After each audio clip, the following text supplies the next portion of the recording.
March மாதம் 25ஆம் திகதி இரவு 8:35 நேரம் அமெரிக்காவுடைய வெள்ளை மாளிகையை மேற்கோள் காட்டி CNN ஒரு செய்தியை வெளியிட்டிருக்காங்க. வருகின்ற வார இறுதியில பாகிஸ்தானுடைய தலைநகர் இஸ்லாமாபாத்தில் ஈரானுக்கும் அமெரிக்காவுக்கும் இடையிலான ஒரு பேச்சுவார்த்தை ஒன்று நடப்பதற்கான வாய்ப்புகள் இருப்பதாக எதிர்ப்பு கூறப்படுது என்ற செய்தியை வெளியிட்டிருக்காங்க. இதோடு மட்டுமில்லாமல் உலக அணு சக்தி அமைப்பினுடைய தலைவரும் இதை எதிர்ப்பு கூறியிருக்காரு. இந்த மாதிரி ஒரு முக்கியமான சந்திப்பு ஒன்று இந்த வார இறுதியில் நடக்க போகுது. இந்த போர் தொடர்பான அமெரிக்கா வைத்திருக்கின்ற 15 கோரிக்கைகள் தொடர்பாக ஈரான் பக்கமாக வைக்கப்படுகின்ற கோரிக்கைகள் தொடர்பாக இந்த கலந்துரையாடல் அல்லது இந்த பேச்சுவார்த்தையில தீர்மானங்கள் எடுக்கப்படலாம் அப்படின்னு மாதிரி எதிர்ப்பு கூறியிருக்காங்க. இதுல மிக முக்கியமாக அணு ஆயுதங்களையும் தாண்டி அதற்கு மேற்பட்ட பல விடயங்கள் இதுல பேசப்படலாம். நிரந்தரமான தாக்குதல்களுக்கான தடைகள் விதிக்கப்படுவதற்கான பேச்சுவார்த்தைகள் முன்னிலைப்படுத்தப்படலாம் சொல்லப்படுகிறது. இந்த மாதிரியான ஒரு பேச்சுவார்த்தைக்கு அமெரிக்கா தயாராகி கொண்டிருக்கிறது அப்படின்ற ஒரு மிக மிக முக்கியமான செய்தியை இப்பொழுது சர்வதேச ஊடகங்கள் வெளியிட்டிருக்காங்க. சற்று நேரத்துக்கு முன்பு ஈரான் உத்தியோகபூர்வமாக இப்பொழுது அறிவிச்சிருக்காங்க, அமெரிக்காவிடமிருந்து முன்வைக்கப்படுகின்ற 15 கோரிக்கைகள் அடங்கிய அந்த அறிக்கை தங்களிடம் கிடைக்கப்பெற்றிருப்பதாக.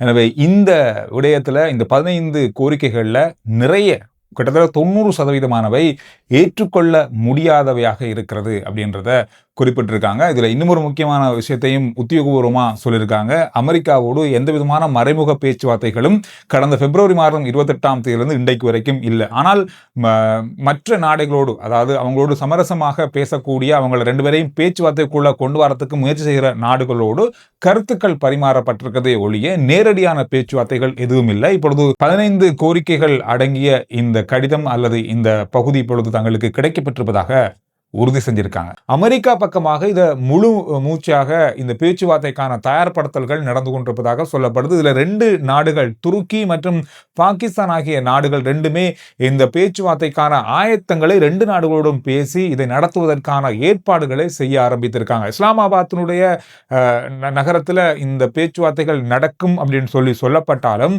பாதுகாப்பு காரணங்கள் இப்பொழுது அங்கு காட்டப்படுவதால துருக்கியில இந்த பேச்சுவார்த்தைகள் மாற்றப்படலாம், அதற்கான இடம் அங்கு தெரிவு செய்யப்படலாம் சொல்லப்படுது. இன்று இரவு அமெரிக்க நேரப்படி காலை நேரில் அமெரிக்காவுடைய செய்தித்தாள்கள் வெளியிடுகின்ற செய்திகள், அதோடு அமெரிக்க ஜனாதிபதி டொனால்ட் ட்ரம்ப் அவர்கள் வெளியிட போற தகவல்களின் அடிப்படையில் இந்த இடம் உறுதி செய்யப்படும். இந்த பேச்சுவார்த்தை நடப்பது தொடர்பான மேலதிகமான தகவல்களை வெள்ளை மாளிகை வெளியிட வாய்ப்புகள் இருக்கு அப்படின்னு சொல்லி எதிர்பார்க்கப்படுது. ஒரு 2-3 மணித்தியாலத்துக்கு பிறகு இந்த செய்திகளுடைய விரிவான செய்திகளை பார்க்கக்கூடியதாக இருக்கும். அவங்களோட பக்கமாக நேரடி தகவல்களை வெளியிடறதுக்கு வாய்ப்புகள் இருக்கு அப்படின்னு சொல்லி எதிர்பார்க்கப்படுது. ஏதோ நல்ல விஷயங்கள் நடந்தா நல்லது அப்படின்றது இப்ப எல்லாருடைய எதிர்பார்ப்பாகவும் மாறி இருக்கிறது.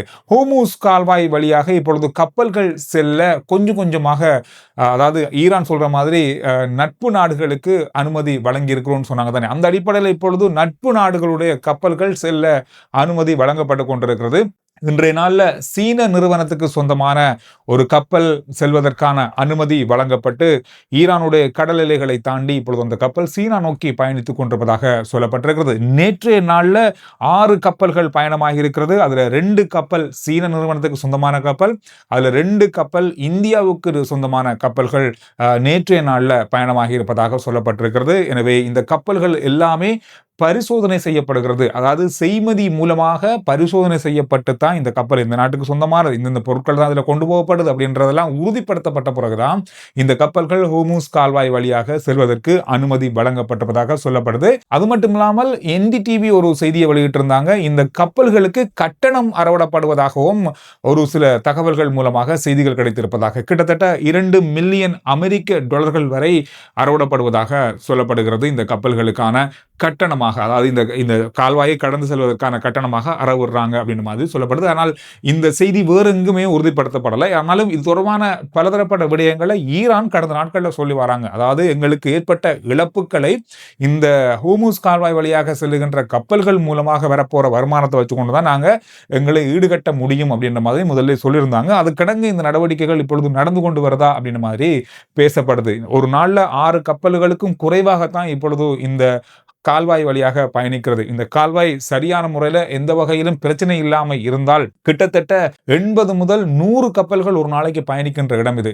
கிட்டத்தட்ட 40 முதல் 60 டேங்கர்கள் பயணிக்கின்ற கால்வாய் இது. எனவே இவ்வளவு பெரிய தொகை இந்த 26 நாட்களும் இந்த கப்பல்கள் செல்லல் அப்படின்றது உலகத்தில் எத்தனை சதவீத எண்ணெயினுடைய பாதிப்பு கையிருப்புகள் குறைந்திருக்கும் அப்படின்றது கணக்கு கூட பார்க்க முடியாத அளவில் ஏறி இருக்கிறது. எனவே இன்னும் ஒரு 5 நாள் இன்னொரு கிழமை போனா இது மிகப்பெரிய அளவான உலகம் முழுவதும் எரிசக்தி நிலை பிரகடனப்படுத்தப்படலாம். அவசர கால நிலைமை கூட பிரகடனப்படுத்தப்படலாம். சில நாடுகள் பிலிப்பீன்ஸ், பங்களாதேஷ் இந்த மாதிரியான நாடுகள் இப்பொழுது அதை பிரகடனப்படுத்தியிருக்காங்க. எனவே இந்த மாதிரி எல்லா நாடுகளுக்கும் இது வர வாய்ப்புகள் இருக்கு அப்படின்றதால இந்த பேச்சுவார்த்தை மிக முக்கியமானதாக இந்த வார இறுதியில் நடக்கிறதுக்கான முழு ஏற்பாடுகளும் இப்பொழுது நடந்து வருவதாக சொல்லப்படுது. இது ஒரு மிக மிக முக்கியமான செய்தியா பார்க்கப்படுற அதே நேரத்தில் இதுல இன்னும் ஒரு ரகசியமான விஷயத்தை குற்றச்சாட்டை ஈரான் வைக்கிறாங்கன்னு சொன்னா இது அடுத்த கட்ட போருக்கான ஒரு தயார்படுத்தலை அமெரிக்கா செய்து வருகிறது அப்படின்ற ஒரு பெரிய ஒரு சந்தேகம் ஈரானிடம் இருக்கிறது. குறிப்பாக இப்பொழுது சர்வதேச ரீதியில் பெருசா ஊகிக்கப்படுற ஒரு விஷயம்னு சொன்னா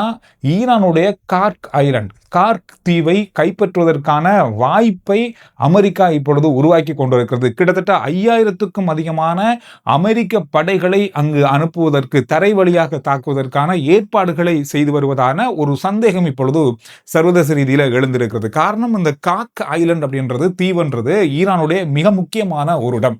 அதாவது ஈரான்ல உற்பத்தியாகின்ற எண்ணெய்கள் எல்லாமே குழாய் வழியாக சென்று இந்த தீவுக்கு போகும். இந்த தீவில் இருந்து தான் அங்கு சுத்திகரிக்கப்படுவது, அங்கு எல்லாமே உற்பத்தியாகப்படுறது அங்குதான். அங்கிருந்து தான் கப்பல்கள் வழியாக ஏற்றுமதி ஆகப்படுது. ஈரானுடைய எண்ணெய் பாவனையும் அங்கிருந்து தான் செய்யப்படுகிறது. எனவே இந்த தீவு என்றது மிக முக்கியமானதாக இருக்கும். எனவே இந்த தீவை கைப்பற்றி ஈரானை தங்களோட கட்டுப்பாட்டுக்குள்ள கொண்டு வரதுக்கு முயற்சிகள் மேற்கொள்ளப்படுவதாக ஒரு சந்தேகம் இருப்பதாக இப்பொழுது பேசப்படுது. எனவே அதற்காகத்தான் இந்த நேரம் எடுக்கப்பட்டிருக்கிறது. கிட்டத்தட்ட 5000 அமெரிக்க படைகள் அங்கு அனுப்பப்படுவதாகவும் இப்பொழுது சொல்லப்பட்டிருக்கிறது. அது மட்டுமில்லாமல் 1000க்கும் அதிகமான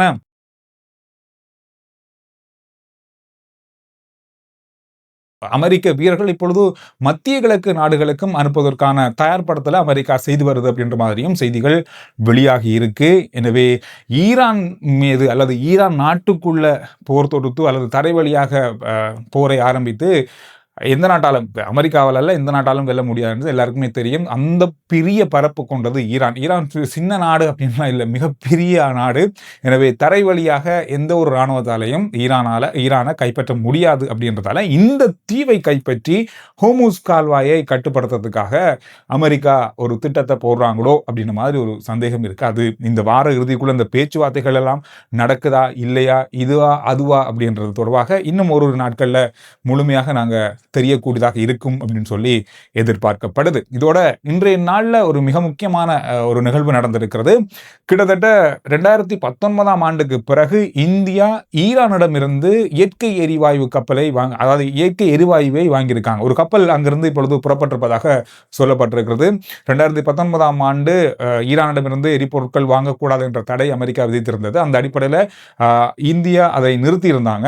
இப்பொழுது அந்த தளர்வுகள் இப்பொழுது எடுக்கப்பட்டிருக்கிறதால கிட்டத்தட்ட 2019க்கு பிறகு முதல் முறையாக இந்தியா இப்பொழுது இலங்கையில வளமையை விட 10% எரிபொருள் பாவனை அதிகரித்திருப்பதாக பெட்ரோலிய கூட்டுத்தாபனம் சொல்லியிருக்காங்க. அதாவது வளமையா இருக்கிறத விட 10% அதிகரித்திருக்கிறது. 100 150 மாறி இருக்கிறது இந்த அளவு. அது மட்டும் இல்லாமல் 40 60 மாறி இருக்கிறது இந்த அளவு, ஒரு அளவு குறிப்பிட்டிருக்காங்க. எனவே இதற்கு காரணம் மக்கள் எரிபொருளை சேமித்து வைப்பதே காரணம். இந்த மாதிரி தொடர்ச்சியாக மக்கள் எரிபொருளை சேமிக்க ஆரம்பிச்சா நிச்சயமா பெட்ரோல் அல்லது எரிபொருள் தீர்ந்து போறதுக்கான வாய்ப்புகள் இருக்கு. எனவே மக்கள் எரிபொருளை சேமிப்பதை குறைப்பாங்களாக இருந்தால், அதாவது இப்பொழுது QR முறைமை அதனால தான் கொண்டு வரப்பட்டிருக்கு, அதனால இதை கட்டுப்படுத்த முடியும் அப்படின்னு சொல்லி நம்பப்படுது. எனவே இந்த QR முறைமையால கட்டுப்படுத்தாம இப்படியே திறந்து விட்டுருந்தா மக்கள் தொடர்ச்சியாக இந்த எரிபொருளை சேமிப்பாங்க.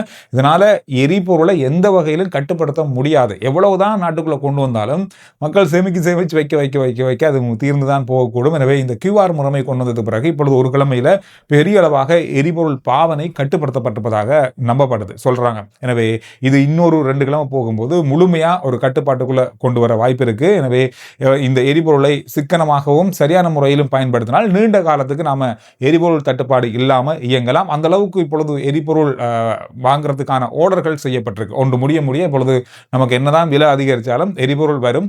எனவே இப்பொழுது ரஷ்யாவிடம் இருந்து எண்ணெயை வாங்குறதுக்கான முழுமையான பேச்சுவார்த்தைகள் நடந்து கொண்டிருக்கு. அது சரியான ஒப்பந்தம், அது சரியான முறையில் நடக்குமாக இருந்தால் நமக்கு எரிபொருள் தட்டுப்பாடு அப்படின்றது வர்றதுக்கான மிக மிக குறைவான கட்டமாக தான் இருக்கும். ஆனால் விலை என்றது அதிகரிச்சது தான் இன்னும் அதிகரிக்கவும் வாய்ப்புகள் இருக்கு. ஏன்னா இப்பொழுது பேச்சுவார்த்தைகள் நடக்க ஆரம்பித்திருக்கிறது. ஆனாலும் எந்த அளவுக்கு இந்த பேச்சுவார்த்தைகள் சரியான சுமூகமாக முடியும் அப்படின்றது பெரிய ஒரு கேள்வியாக இருக்கு. ஏற்கனவே இந்த ஹோர்முஸ் கால்வாய் தான் மிக முக்கியமான விஷயமாக இருக்கு. ஏற்கனவே இந்த யுத்தம் வேற எதுக்கும் ஆரம்பிச்சு இப்பொழுது வேற எங்கேயோ போய் இருக்கு. எனவே இந்த ஹோர்முஸ் கால்வாய் அப்படின்றது ஈரானுடைய மிக முக்கியமான ஒரு தளமாக இருக்க போது பல நாடுகளுடைய எரிபொருள் பாவனை, எரிபொருள் தட்டுப்பாடுன்றது கொஞ்சம் கொஞ்சமாக இப்பொழுது நெருங்கி கொண்டிருக்கிறது. நிறைய நாடுகளுடைய விமான சேவைகளுக்கான கட்டணங்களை அதிகரிப்பதற்கு பல நிறுவனங்கள் காத்திருக்காங்க. அதிகரிக்கும் போது 3 மடங்குக்கும் அதிகம், 1 லட்சம் டிக்கெட்ல இருந்து 3 லட்சமாக மாறுவதற்கான அபாய நிலை இருக்கு. நிறைய விமான சேவைகள் இப்பொழுது ரத்து செய்யப்பட்டிருக்கிறது. இந்த மாதிரி பல விஷயங்கள் இருக்கு. எனவே இந்த கிழமை ஒரு தீர்க்கமான மிக மிக முக்கியமான கிழமையாக இது இருக்கும் அப்படின்னு சொல்லி எதிர்பார்க்கலாம். எனவே இந்த விஷயங்கள் தான் கடந்த மணித்தியாலங்களில் பார்க்கப்பட்ட மிக முக்கியமான செய்திகளுடைய சுருக்கம். ஆர்ஜே சந்திர ரிப்போர்ட் வாட்ஸ்அப் சேனலுடைய லிங்க் முதல் கமெண்ட்ஸ்லையும் டிஸ்கிரிப்ஷனும் இருக்கு. ஃபாலோ பண்ணி வைங்க. வாட்ஸ்அப் மூலமா சுருக்கமான விரைவான செய்திகளை நீங்க அதுல அறிந்து கொள்ளலாம்.